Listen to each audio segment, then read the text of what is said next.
Okay. So, in context, I was in a Dungeons and Dragons club when I was in high school. So, in there, I was one of the only experienced players.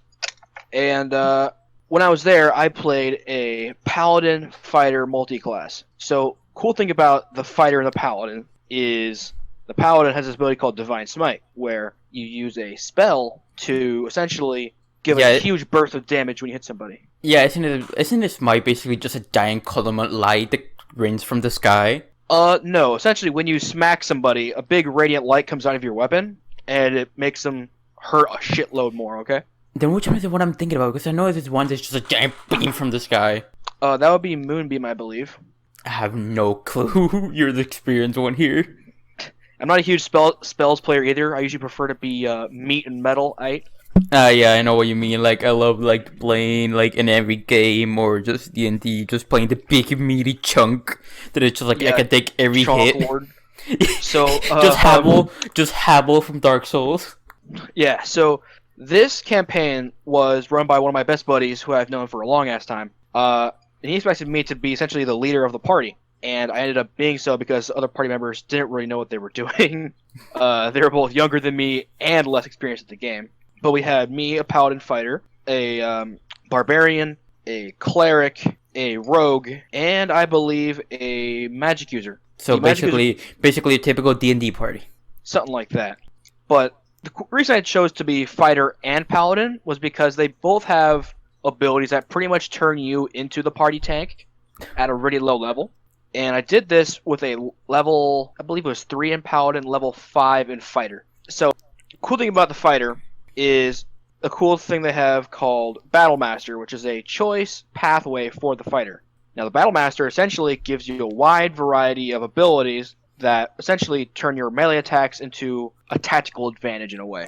Like a lunging attack, it sends you forward really fast, and you hit somebody really, really hard, and they have a chance of being knocked over. But my particular favorite is the riposte. Now, the thing about the riposte is if somebody misses you with a melee attack of any kind, you can immediately swing at them back. Now, I cheesed the crap out of this ability here, and I'll tell you how. Now, our party, our barbarian and our cleric had been captured by a dragon queen. Not a dragon queen. The dragon queen, wait, what? And for some reason, a dragon queen. Dragon king. It's a much younger dragon, but it took our friends away, and it gave them these weird gems that they were embedded in their chests. Now, I was like, alright, I ain't having none of this, and I started chasing after them. The rest of the party's like, let's not fight the dragon, I'm like, I totally understand, but no. And I just chased up the mountain, and I went up there, and I found there were a crap load of lizard men, or what is it called now, the... Lizardoman, like an overlord. Something like that. Just a lot smaller and skinnier, more human-shaped. You mean cobalt?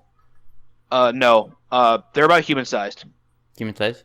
I don't know, because I know you have lizard man, then you have a cobalt, but then I think there was another one, like a mix between both of them, but I remember the name right now. Okay, so as we went up there, I did what my character would do, because he's a 6'7" human paladin with fighter in him. He immediately challenged the dragon to one-on-one combat. And the dragon obviously didn't know what the hell I was saying, because it only spoke, Draconic? Draconic. Yep.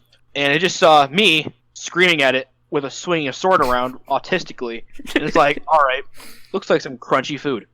So, it started attacking me. All the lizard men started charging around. At this point, my party had finally caught up. And they started taking care of the people. But my captured party members were riding on the back of this dragon. Wait, how the hell did they give it to the back of the dragon? Wait, another dragon? The dragon apparently was ending up as a war mount during this period, apparently, for its servants. It's kind of weird. Yeah, I know. So, as I finally got attacked by this dragon, because I missed my first attack like a pro, it immediately went for a swipe with its claw, right?